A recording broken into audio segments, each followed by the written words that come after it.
I know this sounds impossible, insane, and selfish, but I attended my own funeral. I sat in the back in a black hat, black glasses, a fake beard, nobody recognizing me. Nobody even thinking for a second that the billionaire everyone came to cry for was sitting in the same room, breathing, watching, alive. I did it because I needed to know who loved me for me, and who loved me for what I gave them, what I bought them, what I funded for them, and what advantage they expected from me until the day I supposedly died.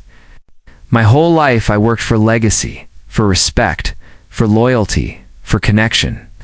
But every year, every deal, every partnership, every handshake, every smile started feeling like theater.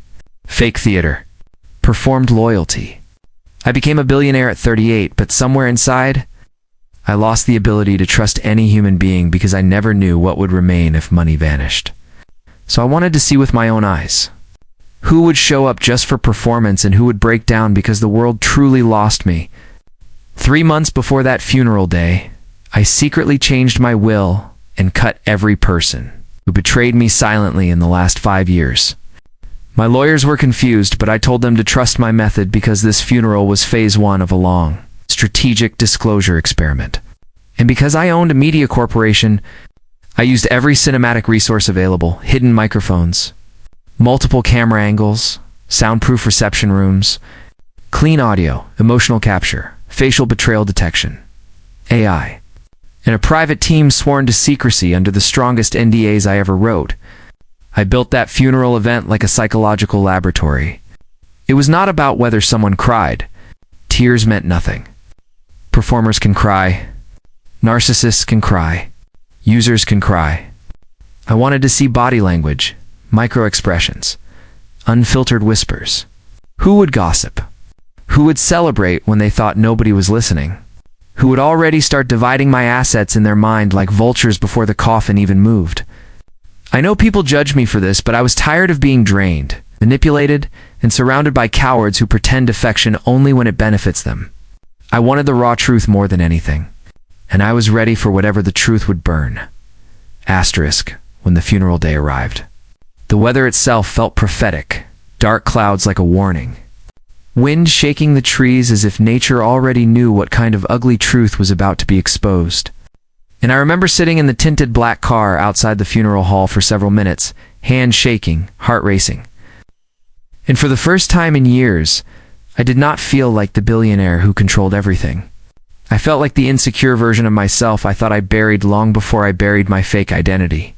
I had my earpiece in, connected to the hidden feed the tech team was already monitoring from the tech van on standby. Yes. And as soon as the first guest arrived, I heard it. Laughter. Actual laughter. 2 of my closest business partners, men who made millions because of me, walked inside joking about how this would now change the share structure and who would finally take the throne, and I felt something in my stomach twist because they didn't even wait for the service to start before revealing their greed. Then my cousin arrived, and I heard him ranting to his wife saying it was about time. I finally died because at least now the family would get something back. And I felt myself clench my fist so hard that my nails almost pierced my skin. It was like every step I feared was now playing out exactly, perfectly, painfully, in the worst possible reality. The hidden cameras showed people falling into categories instantly. Fake mourners trying to look devastated for social media. Vultures calculating inheritance. Neutral guests who came only for appearances. Staff who was secretly relieved. And then a very small handful of real humans who cried from a place so deep that even without seeing their face, I felt their heart break through the audio. Seeing those few genuine souls made me want to break cover instantly and run to them, but I forced myself to stay still because this experiment wasn't about comfort. As more guests filled the hall, I realized something horrifying. Almost every person inside that hall was not there because they lost me. They were there because they lost access to me. All those years I believed in loyalty, in bonds, in unbreakable trust. And here I was now watching the masks fall with zero effort. My funeral wasn't grief, it was a marketplace auction, with tears as props and power as the currency. Asterisk, the moment the ceremony actually began. The pastor started speaking about my legacy, my journey, and how I was a man who cared deeply for people. And I almost let out an ironic laugh in the back row because I suddenly realized that those words sounded completely foreign, like they belonged to a fictional character that the world had built, not the real version of me that silently walked among them like a ghost. As they brought out the closed coffin, the room shifted into manufactured emotion, and I watched how people positioned themselves to be most visible for the cameras they thought belonged to the press. But secretly, they were all mine, recording everything from my private archive. Then I noticed my ex-fiancée walk in slowly, holding tissues, eyes red, shaking, and I felt my throat tighten in a way that hurt because I did not know she still cared. I truly believed she moved on and forgot me the second she left my life, after I became too consumed by work. She sat in the front row, her shoulders trembling, whispering, "You idiot. You were supposed to outlive us all," and hearing that broke me deeper than any betrayal in that entire room. This part was the hardest because this was someone I pushed away myself. While scanning the crowd through my dark glasses, I whispered softly through the mic to the tech team, "Mark her as anomaly emotional category." They marked her immediately as a real mourner. No manipulation. No economic agenda. Just pain. And then suddenly the doors opened again, and my little sister walked in late. Silent, face pale. And she wasn't crying loud or dramatically like others. She just sat down quietly, holding her necklace I gifted her on her 18th birthday, and she stared at the coffin with a look that made me want to tear off the disguise and hug her. That was the moment I almost cracked the experiment. I almost ruined the mission, but I couldn't. I had to know everything before revealing myself, because the next part of this funeral was not just observation anymore. The next part was the confession section I intentionally designed. I instructed the pastor earlier to open the floor and ask every person to speak a memory of me, a moment, a truth. And that was where the real betrayal was going to surface in raw live form, without filters, without masks, without shame. Asterisk. When the pastor opened the floor for people to speak, the entire hall shifted into a different kind of chaos, because now the room had to show their true emotion in public form. And this was the exact psychological trigger I had planned for. Because people reveal who they are when they believe they are safe and unchallenged, especially when the target can no longer respond, correct, defend, or expose their intentions. And since they thought I was dead, they acted like I was powerless and gone forever. The first to speak was one of my oldest business rivals, a man who used to shake my hand like we were brothers, but now he stood in front of my coffin pretending sympathy, and then slowly began slipping in sarcastic comments about how I was never as wise as people believed, and that power changed me. And the audience laughed lightly, as if it was an inside joke, as if mocking the dead in a funeral was some acceptable bonding ritual. And I felt my teeth grind as I listened, because I remembered how many nights I defended him, protected him, spoke in his favor, and now he used my death as a public character dissection stage. Then my own uncle stood up, the same uncle who came to me every year begging for investment and financial rescue. And instead of gratitude, instead of mourning, he complained that I should have done more for family, that I owed them more than I gave. And he said it with self-righteous anger, as if I lived to serve their comfort and not my own destiny. Someone whispered in the back, "He was overrated anyway," and someone else answered, "This is good. Now new leadership will finally emerge," and I felt my pulse rise in a way I never felt in business warfare. This was not strategy anymore. This was living autopsy.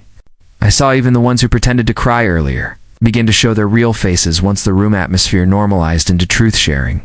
I sat behind them, absorbing insult after insult, entitlement after entitlement, justifications, narratives, blame, rewriting history in their favor.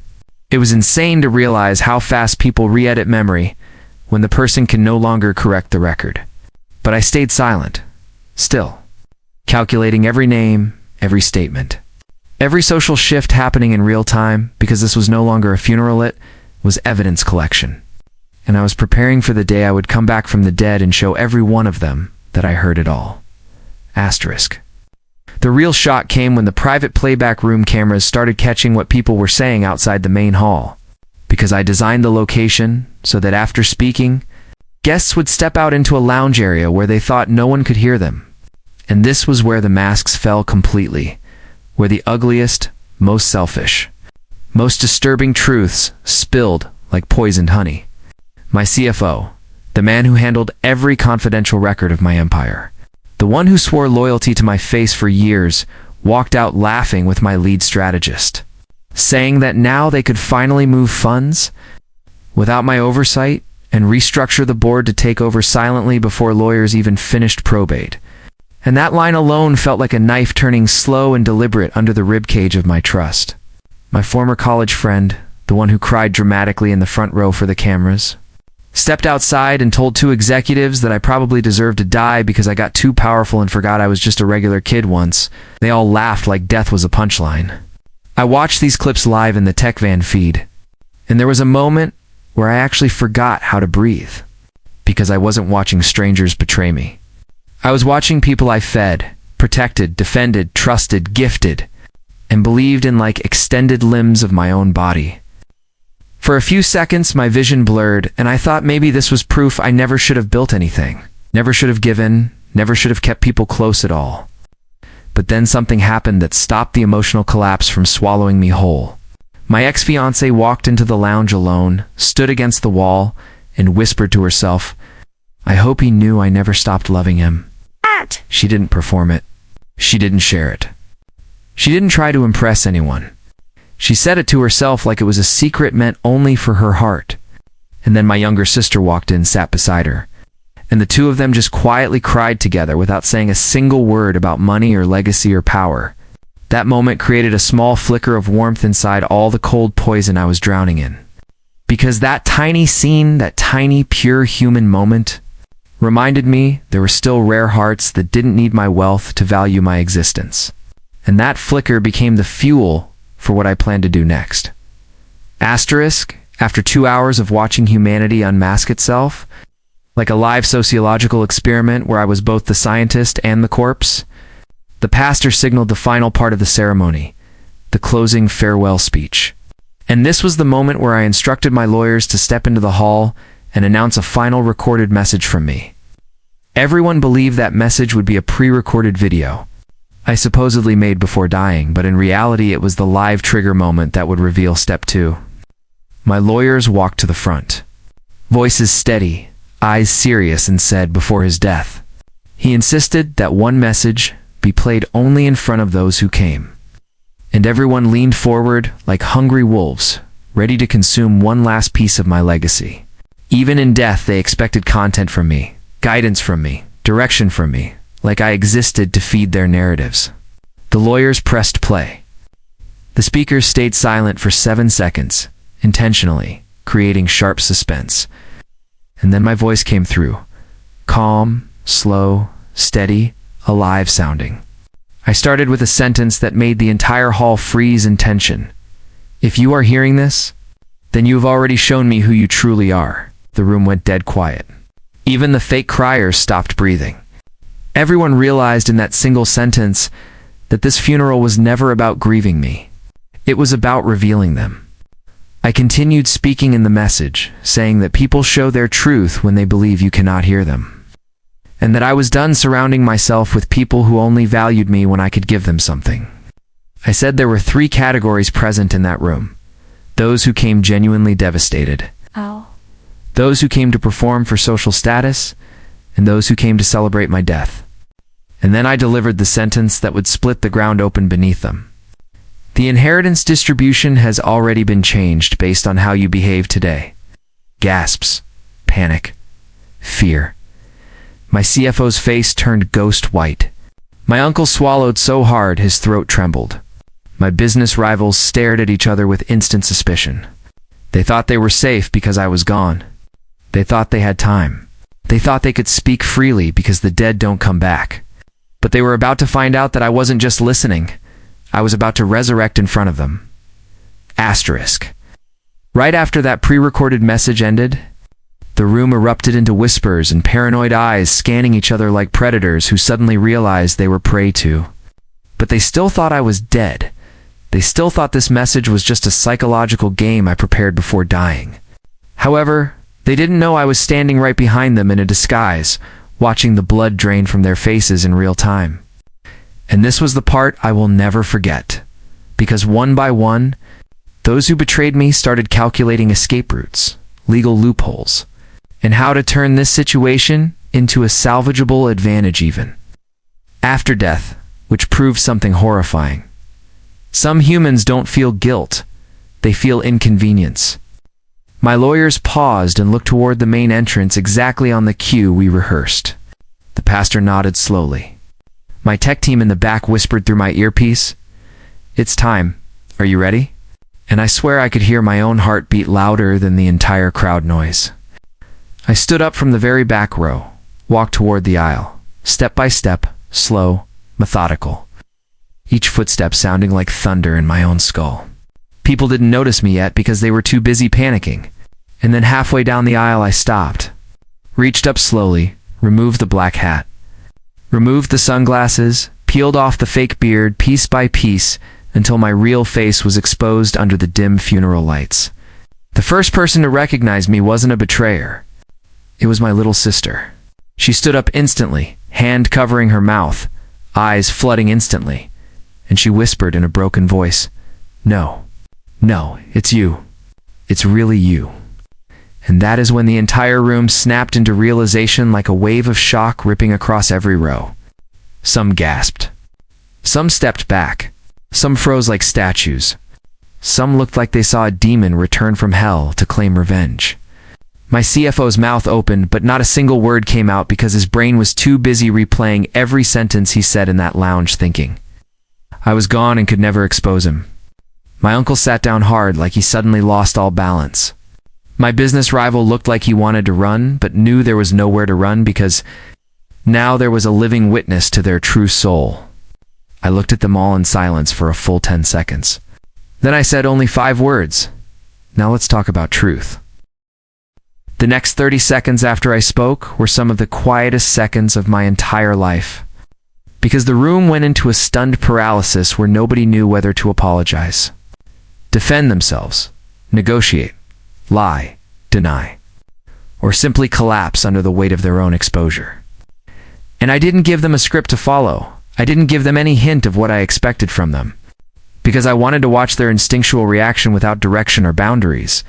And it was fascinating in the most painful way how predictable the selfish minds became. My CFO was the first one to break, and he ran toward me with shaking hands saying, "We were just stressed. We didn't mean any of it." You have to understand the pressure we were under, but I looked at him and said, "Pressure reveals character. It does not justify betrayal." My uncle began crying dramatically as if fake tears could reverse hate into love, and he kept shouting, "We only said those things because we were hurt. Not because we didn't love you." And I replied calmly, "No, you said those things because you believed I couldn't hear you." Then my business rival tried to argue that everything he said on stage was just business framing and not personal. And I told him, death is personal. Nothing about today was business. Then slowly, one by one, every person who came for advantage started trying to rewrite themselves into victims, into misunderstood people, into people who were taken out of context. But there were cameras. There were microphones. There were recordings. There was context. I had evidence of everything. And while the vultures scrambled, the 2 silent, pure ones stood still, my sister and my ex-fiancé. They didn't move. They didn't defend themselves. They didn't try to prove anything. They didn't need to. Their truth was visible without explanation. I turned toward them and they just looked at me with shaking relief, heartbreak, and confusion all at once. And I walked toward my sister first, pulled her close, and whispered, "You never needed to earn my inheritance. You were always my home." And then I looked at my ex-fiancé, who had tears falling without denial or manipulation, and she whispered, "I never stopped wanting the version of you that laughed. Not the version chasing the world." And something inside me softened, because for the first time in this room, those words were not about power. They were about the human version of me they missed. And this was the exact moment when I understood that revenge alone wouldn't be the resolution of this story. Justice needed purpose. Justice needed direction. Justice needed meaning. Asterisk, I lifted my chin and turned back toward the crowd of betrayers. The ones who now looked like school children caught cheating on an exam they never thought would be graded. And I told them calmly, with no screaming and no anger in my tone, today was not created to punish you. Today was created to reveal you. And the silence in the room became heavier than coffin weight. Because the most terrifying punishment is when people see themselves with no excuses left to hide behind. I walked back toward the front, stood beside my own coffin, and placed my hand on it, feeling the cold surface like I was holding the symbolic body of the version of me that used to exist, the version that killed himself slowly by trusting blindly, by giving endlessly, by believing loyalty could be bought through generosity and sacrifice. And I told them all, the man inside this coffin is dead. I buried him myself. I told them that the living version standing before them was done funding parasites, enabling ego-dependent attachments, and confusing access with love. I announced that by tomorrow morning, every lawyer under my command would be executing the new will, the new company structure, the new inheritance map, and that those who betrayed me today would receive nothing. No assets, no shares, no executive seat, no power, not even a courtesy handshake. My CFO fell into a chair like a man who just watched his entire empire burn to ashes in front of him. My uncle started muttering prayers under his breath, like he could spiritually escape accountability. My business rival grabbed his phone as if calling someone could undo the fact that his fate was already sealed. I didn't need to raise my voice. I didn't need to threaten them. Their panic was enough evidence that fear was already punishing them far deeper than anything I could orchestrate. And then, voice steady, I told them that before anyone left this hall, every single recording from today would be archived in a vault, and in time it would be used legally wherever necessary. Not for retribution, but for truth. I reminded them that real grief reveals love, and fake grief reveals hunger. And today, they showed the world which one lived inside them. Finally, I said, consider this your second chance at rebuilding who you are. Just not with me in your story anymore.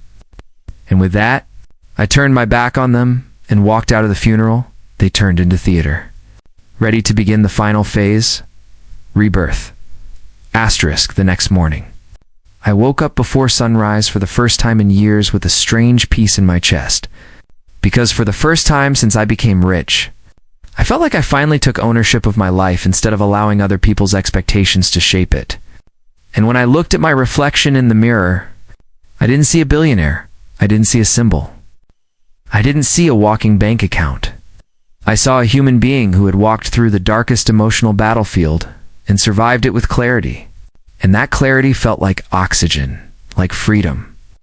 Like the first real inhale of my entire adult life, I called my legal team and confirmed the final transfers.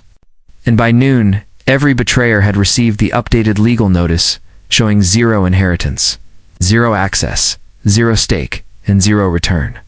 And the silence that followed from their side was louder than any apology they could ever send, because the absence of fight told me they knew there was nothing left to defend. After that, I invited only my sister and my ex-fiancé to a private dinner overlooking the ocean. And it wasn't about money or legacy or future plans. It was about connection, healing.